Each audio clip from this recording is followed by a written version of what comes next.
അസ്സലാമലൈക്കും. ഇന്ന് ഞാൻ ഉണ്ടാക്കി കാണിക്കുന്നത് മധുരമാങ്ങ അച്ചാറാണ് കേട്ടോ. ഈ മാങ്ങ സീസണിലൊക്കെ നമുക്ക് ഒരുപാട് മാങ്ങ കിട്ടുമല്ലോ, അപ്പോൾ നമുക്ക് ഉണ്ടാക്കി വെക്കാൻ പറ്റിയിട്ടുള്ളൊരു അച്ചാറാണിത്. മധുരവും എരിവും പുളിയും ഒക്കെ കൂടെ തന്നെ വലിയവർക്കും കുട്ടികൾക്കും ഒരുപോലെ ഇഷ്ടപ്പെടുന്നൊരു ഐറ്റമാണിത്. ഇതെങ്ങനെ ഉണ്ടാക്കി നോക്കാം. നമുക്ക് ചട്ടിക്ക് വെളിച്ചെണ്ണയാണ് ഞാൻ എടുത്തത്. വെളിച്ചെണ്ണ ഒഴിച്ചെടുത്ത് കടുകിട്ട് ഉലുവട്ട്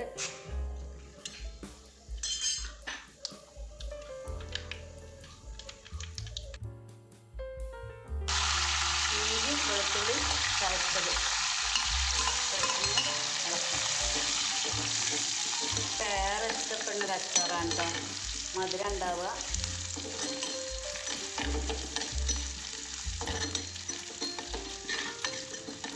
പിന്നെ പച്ചമുളകും ഉണക്കമുളകും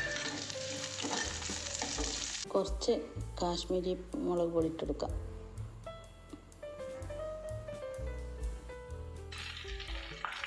മഞ്ഞൾപ്പൊടി, മുളക് പൊടി നന്നായി ഇളക്കി യോജിപ്പിച്ചതിന് ശേഷം നമുക്കിതിലേക്ക് മാങ്ങ ഇട്ടെടുക്കാം. 4 മാങ്ങ കഷ്ണങ്ങളാക്കി വെച്ചതാണ് കേട്ടോ. നല്ല പഴുത്തതല്ല, നല്ല പച്ചയല്ല, കുറച്ചൊക്കെ ചെനച്ച മാങ്ങയാണ്. അത് നമുക്ക് ഇതിലേക്ക് ഇട്ട് കൊടുക്കാം.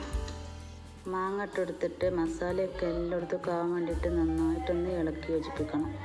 അതിന് ശേഷം 1.5 ആണി ശർക്കര ഉരുക്കി എടുത്ത് വെച്ചതാട്ടോ. അത് വീക്കാണ്ട് ഒഴിച്ചെടുക്കാം. ഉണ്ടാക്കട്ടെ, ഉപ്പിട്ട് കൊടുക്കണം.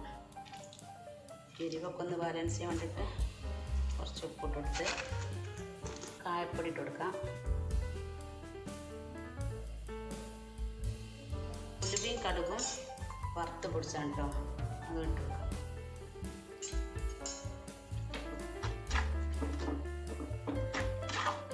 കുട്ടികൾക്ക് ഏറെ ഇഷ്ടപ്പെട്ടോ, കാരണം എരിവുണ്ടാവില്ല, മധുരമാണേനും പിന്നെ വലിയവർക്കും അതുപോലെ തന്നെ ഇഷ്ടമാവില്ല. വീഡിയോ കണ്ട് ഇഷ്ടപ്പെട്ടിട്ടുണ്ടെങ്കിൽ എല്ലാവരും ഒന്ന് ലൈക്ക് ചെയ്യാനും ഷെയർ ചെയ്യാനും കമൻറ്റ് ചെയ്യാനും അതുപോലെ സപ്പോർട്ട് ചെയ്യും വേണം കേട്ടോ. സബ്സ്ക്രൈബ് ചെയ്യാതെ കാണുന്നവരുണ്ടെങ്കിൽ സബ്സ്ക്രൈബ് ചെയ്തിട്ട് കണ്ട് സപ്പോർട്ട് ചെയ്യണേ. ഇത് ചൂടാറിയതിന് ശേഷം എയർ ടൈറ്റായിട്ടുള്ളൊരു കുപ്പിയിലേക്ക് മാറ്റി വെച്ചാൽ ഒരുപാട് ദിവസം കേടാവാതിരിക്കും കേട്ടോ.